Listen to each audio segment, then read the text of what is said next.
दोस्तों तो क्लास 6 का साइंस का महाराष्ट्र स्टेट बोर्ड का जो चैप्टर नंबर 6 है सब्सटेंस इन डेली यूज वो हमने स्टार्ट किया था। पिछले लेक्चर में हमने देखा कि मैनमेड और नेचुरल सब्सटेंस क्या क्या होते हैं। अभी आपको इसमें जो है वो कुछ एग्जांपल्स दिए हैं मैनमेड सब्सटेंस के, तो आप देख लेना, इजी है कंस्ट्रक्शन के लिए, राइटिंग मटेरियल के थ्रेड्स वगैरह कौन कौन से मैनमेड और कौन कौन से नेचुरल है वो समझ में आता है। आज के इस लेक्चर में हम बात करेंगे इरिवर्सिबल चेंजेस का मीनिंग क्या होता है। देखिए बहुत सिंपल है, बहुत सिंपल चीज़ है। सबसे पहले आप एक बात समझते हैं कि जो ग्लास बनता है, जो कांच होता है, ठीक है, वो किससे बनता है? वो बनता है सैंड से। सैंड की अगर हम बात करें तो देखिए ये बनता है सैंड से और कैल्शियम कार्बोनेट से। क्लियर है? अब देखिए हर चीज़ की ना अपनी अपनी प्रॉपर्टीज़ होती है, ठीक है। अब मान के चलो कि देखो आपने जो है वो क्या किया, मान के चलो कि भाजी बनाने के लिए हम क्या करते हैं, उसको जो है वो तेल वगैरह डालते हैं, उसमें जो है वो प्याज वगैरह डालते हैं। प्याज डाल दिया आपने, पहले तो प्याज को काटा, ठीक है, उसमें बाद उसमें प्याज डाल दिया, टमाटर डाल दिया, टमाटर को अच्छी तरीके से बहुत जो है वो पीस लिया और उसमें डाल दिया, सब भाजी बना ली। अब अगर मैं आपको बोलूँ और उसमें नमक डाल दिया, सब कुछ डाल दिया।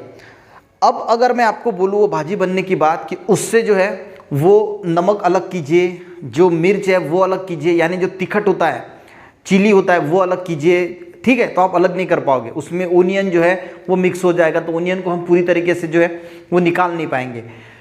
तो समझ में आ रहा है आपको? तो ये इरिवर्सिबल है, यानी कैसा, देखिए आपके इसमें क्या एग्जाम्पल दिया है, जो ग्लास बनता है। अब ग्लास किससे बनता है? ग्लास बनता है सैंड से और कैल्शियम कार्बोनेट एक केमिकल है, इस दोनों की केमिकल रिएक्शन बन करके ग्लास बनाया जाता है, बनाया गया।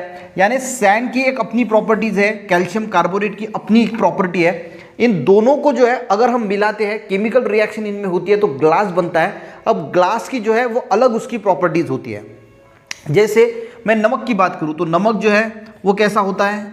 वो खट्टा यानी खारट होता है, ठीक है, खारा होता है। अगर हम शुगर की बात करें तो इसकी क्या प्रॉपर्टी है? ये मीठी होती है, ठीक है। अगर तीसरा लिया हमने लेमन लिया, नींबू लिया, तो ये खट्टा होता है, ठीक है। तो हर एक की अपनी अपनी प्रॉपर्टी है, ठीक है। ये क्या है? इसकी प्रॉपर्टीज़ है, ठीक है। ये खट्टा है, ये खारा है, ये मीठा है। पर इससे जब हम शरबत बना लेते हैं पानी में डाल के, तो ये जो बनता है तो इसकी टेस्ट अलग ही होती है। समझ में ना आपको?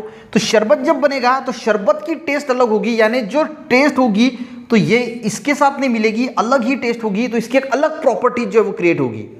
समझ में आ रहा है? अब अगर मैं आपको बोलूंगा कि शरबत से फिर से आप जो लेमन का जूस अलग निकालो, नमक अलग निकालो, शुगर अलग निकालो, तो ये पॉसिबल नहीं हो सकता। और इसी को बोला जाता है इरिवर्सिबल चेंजेस। जैसे सैंड्स और कैल्शियम कार्बोनेट की प्रॉपर्टीज अलग अलग है, हमने केमिकल रिएक्शन बना के ग्लास बना लिया। अब ग्लास जैसे बना तो इसकी प्रॉपर्टीज अलग है, और ये प्रॉपर्टीज जो है वो परमानेंट होती है, इसको हम फिर से रिवर्स नहीं कर सकते। परमानेंट यानी ये परमानेंट बन गई, अब इस प्रॉपर्टीज को इसको रिवर्स नहीं किया जा सकता। इससे सैंड और कैल्शियम कार्बोनेट हम अलग नहीं कर सकते। और ये जो प्रॉपर्टीज होती है जहाँ पे प्रॉपर्टीज परमानेंट हो जाती है, उसी को क्या बोला जाता है? इरिवर्स चेंजेस। समझ में आ गया? देखिए पेज नंबर 44 पे आपको ये दिया है, तो इसको एक बार पढ़ लेना, बहुत इंपॉर्टेंट है। देखिए glass can be made from sand and calcium carbonate. जो ग्लास होता है, कांच जो होता है, वो सैंड और कैल्शियम कार्बोनेट से बनता है। However sand and calcium carbonate can not be obtain again from glass. तो सैंड और कैल्शियम कार्बोनेट हम फिर से ग्लास से मिला नहीं सकते, हमसे उसको बना नहीं सकते। कि आप सोचोगे कि ग्लास बन गया, अब मुझे फिर से जो है वो इस ग्लास से सैंड और कैल्शियम कार्बोनेट अलग करना है, तो आप कर नहीं पाओगे, ठीक है।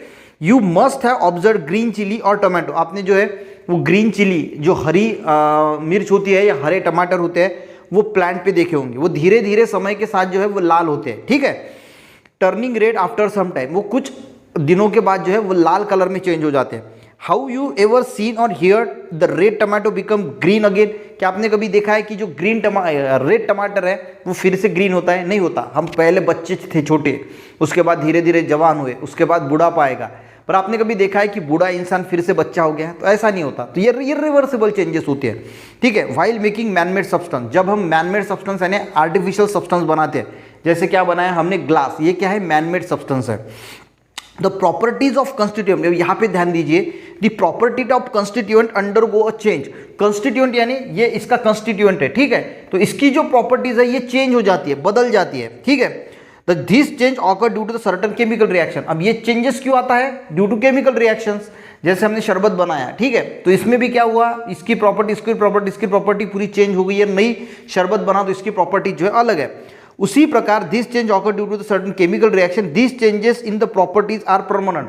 तो ये जो चेंज होता है प्रॉपर्टीज में, ये जो नई चीज बनी, इसकी जो प्रॉपर्टीज बनी, ये प्रॉपर्टीज में चेंज हुआ, वो परमानेंट चेंज हुआ। परमानेंट का मीनिंग वो फिर से हम इसको चेंज नहीं कर सकते, इसकी प्रॉपर्टीज को। क्लियर?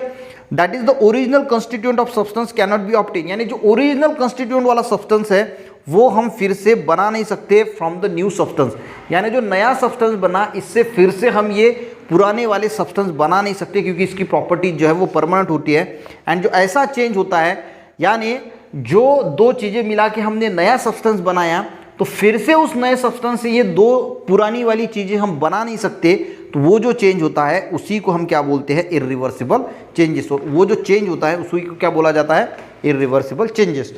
तो ये छोटा सा वीडियो बनाने की कोशिश की, आपको इरिवर्सिबल चेंजेस जो है वो समझाने की कोशिश की। नेक्स्ट इसमें हम देखेंगे प्रोडक्शन ऑफ सब्सटेंस। अब रबर जो है वो कैसे बनता है, वल्कनाइजेशन ऑफ रबर क्या प्रोसेस है, ये हम नेक्स्ट इसमें पढ़ने की कोशिश करेंगे।